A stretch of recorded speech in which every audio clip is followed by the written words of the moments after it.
Léa a 23 ans. Son rêve, devenir comédienne. Passionnée de théâtre et de chansons, Léa a vécu 15 ans en Israël et est de retour en France depuis 1 an où elle étudie le théâtre.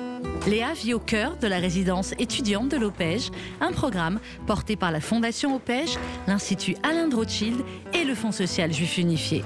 Ce programme permet à des étudiants en situation très précaire ou en difficulté de logement de bénéficier d'un petit studio à un tarif préférentiel. Bienvenue chez moi. Voilà. Donc voilà mon beau 20 mètres carrés, tout préparé. Là j'ai tous mes outils, le chant, les livres. C'est ici que tu répètes C'est ici que je répète et que je fais mes révisions, mes répétitions de chant, de théâtre. Quand j'ai envie de me reposer, j'ai ma télé. Quand j'ai froid, j'ai le chauffage. J'ai une douche également ici. Un lavabo, toilette. Et mon petit coin cuisine. Donc voilà. Moi, c'est vraiment un vrai privilège de pouvoir être dans un endroit qui est assez grand, qui est bien entretenu, où tout est compris, où je suis proche de tout. Il y a 40 000 boulangeries autour de moi. Opège, c'est un soulagement pour les étudiants. Voilà, c'est un soulagement et c'est une sécurité. Ils sont 13 à vivre dans cette résidence, dans une atmosphère solidaire et chaleureuse, comme Raphaël, 22 ans, étudiant en finance.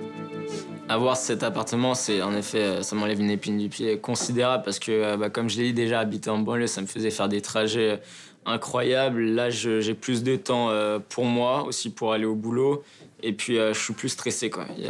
Et puis, vivre seul aussi en indépendance, les parents qui sont pas derrière, ça, c'est un kiff.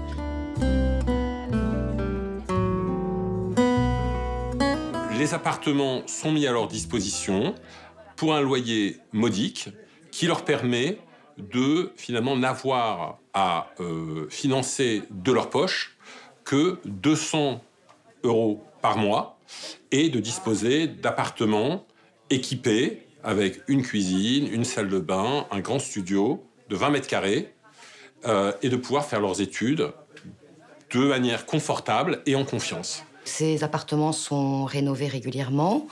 On essaie de les adapter au mieux pour qu'ils aient le nécessaire et le confort dont ils ont besoin.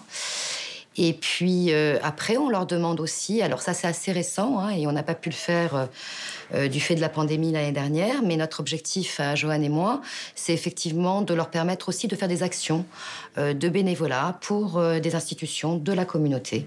Aujourd'hui, les préoccupations de cette jeunesse, c'est l'avenir. Et quand on a un présent bousculé depuis presque maintenant 20 mois, il est difficile pour nous, professionnels, et nous-mêmes, adultes et parfois parents, de donner une certitude sur cet avenir qui est très, très, très complexe.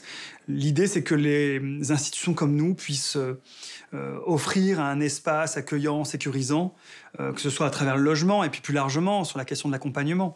On est une institution juive ouverte à tous et le moment de la Tzedaka, c'est aussi une manière de rappeler cet engagement que l'on a lorsqu'il y a des familles ou des enfants en difficulté. Mais c'est toute l'année, en fait, que la Tzedaka, elle agit.